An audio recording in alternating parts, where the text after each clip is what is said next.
श्री रामकृष्ण लीला प्रसंग स्वामी शारदानंद जी द्वारा लिखित पाठ संख्या 37। साधक भाव का प्रथम विकास।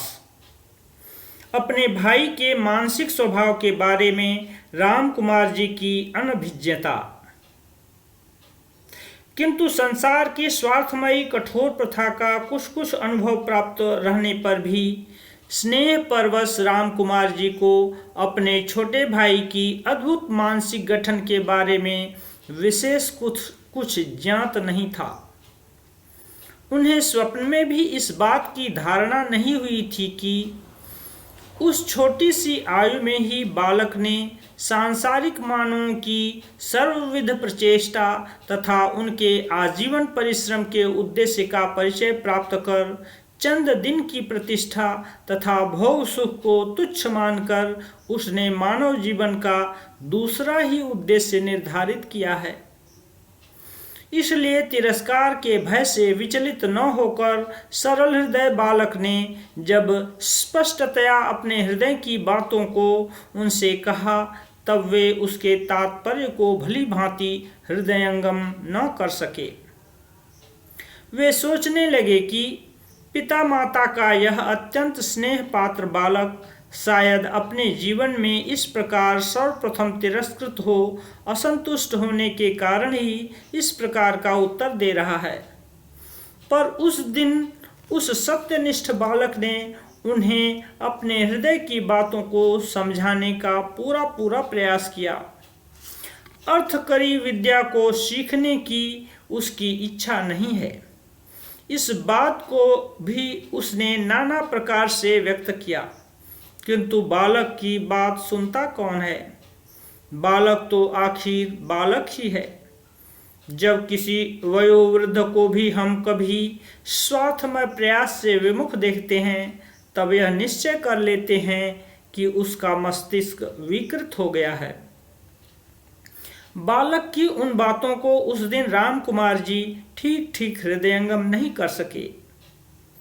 किसी विशेष स्नेह पात्र को कुछ तिरस्कृत करने के बाद जिस प्रकार हम दुखित होते हैं तथा पहले की अपेक्षा उसे 100 गुना अधिक प्यार कर स्वयं शांति लाभ करने का प्रयास करते हैं, उसी प्रकार अपने छोटे भाई के प्रति भी कुछ काल तक के लिए प्रत्येक कार्य में उनका आचरण होता रहा। किंतु इस समय से बालक गदाधर अपने हार्दिक अभिप्राय को सफल बनाने के लिए अवसर ढूंढने लगे। इस घटना के उपरांत उनके कार्यों को देखकर हमें इस बात का विशेष परिचय मिलता है। राम कुमार जी की सांसारिक स्थिति।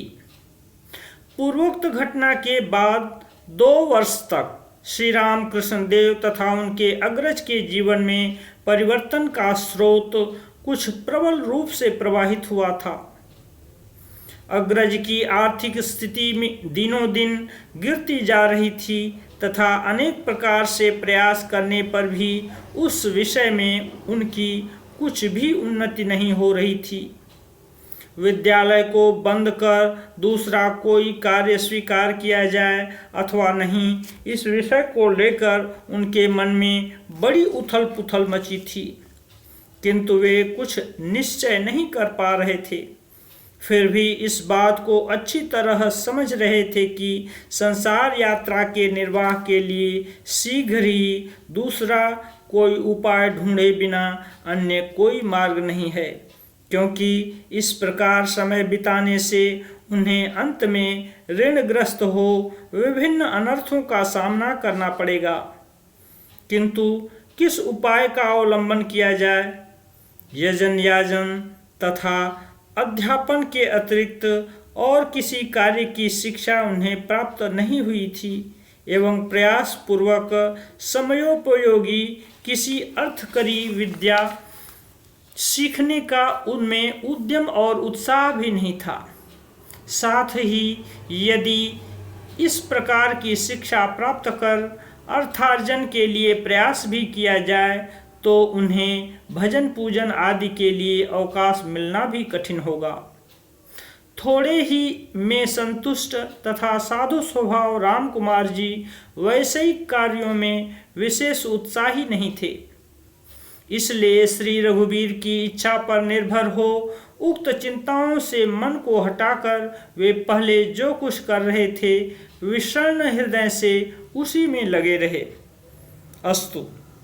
इस प्रकार अनिश्चित स्थितियों में ईश्वर की इच्छा से एक घटना के द्वारा मार्गदर्शन मिल जाने के कारण रामकुमार जी थोड़े ही समय में चिंता मुक्त हो गए।